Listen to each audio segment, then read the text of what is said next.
Hello, family. Let me begin by saying thank you for trusting me with the discipling of your children and youth.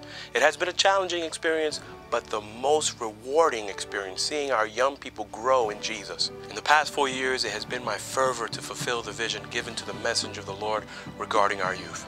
She says, with such an army of workers as our youth rightly trained, might furnish how soon the message of a crucified, risen, and soon coming Savior might be carried to the world. This is recorded in the book Messages to Young People, page 196. The statement that grabbed me by the throat was an army of workers as our youth. As you know, it is a different world outside the walls of our church. I wanted our youth to know that they have salvation through Jesus Christ and that there's the power of redemption in the cross. I wanted them to know that they're valuable and loved. I wanted them to know that they are not alone. We have done this through our Pathfinder Camporees, our Adventure Family Timeouts, our summer camp program, our family summer camp program, discipleship seminars, and I'm especially proud of the ministry that's going on in Elizabeth area in our ghetto church, where youth from the neighborhood, ex-gang members are coming, and gang members are coming to know the power of Jesus Christ. I go to their houses, I talk to their parents.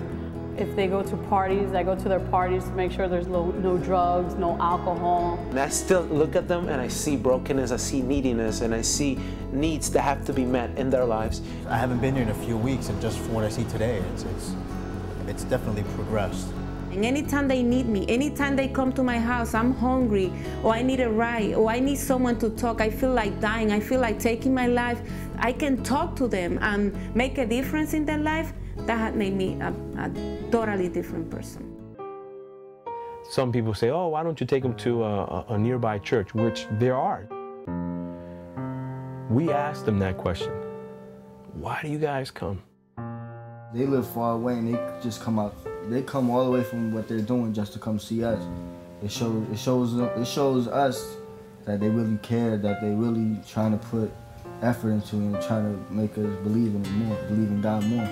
Number 2, I wanted our youth to experience the love of Christ, to have fellowship with God and other believers, and to experience a life change. We have done this through our push retreats. That's our prayer retreat that we have that happens every year, where our youth learn to study their Bible and pray with a relationship with Jesus, through our youth rallies, our camp meetings, our youth ablaze, and our collegiate young adult retreats. I wanted, number 3, for our youth to become everything that God would have them to be unmovable in their faith, to be leaders in their home, in their school, their work, and church.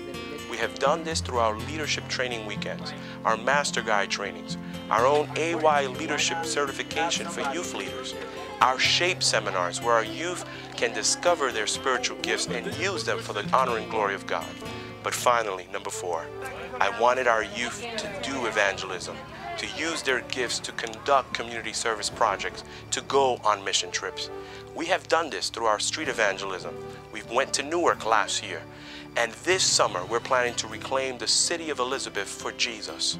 We've been to Santo Domingo and Belize, where we've helped build homes and helped build a college. We've done VBS programs and of course preach the gospel in those lands. And by God's grace this year, we're heading towards Cuba, where we're going to bring Christmas to them, but also the message of God's second coming. In conclusion, history records that New Jersey was the crossroads of the American Revolution. The battles won here in Trenton and Princeton turned the tides of the American Revolution, which is why we can sing, God save America, God bless America, and not God save the Queen. Family, a revolution has begun with our youth. The army's in place. And my prayer is that the revival that God foretold through the prophet will happen here in New Jersey. When we are in heaven and everyone is there, someone will ask, what happened? Why are we here? Where did it begin? My prayer is that we can say, it happened in New Jersey. It happened with our army that's in place here right now. May God bless you.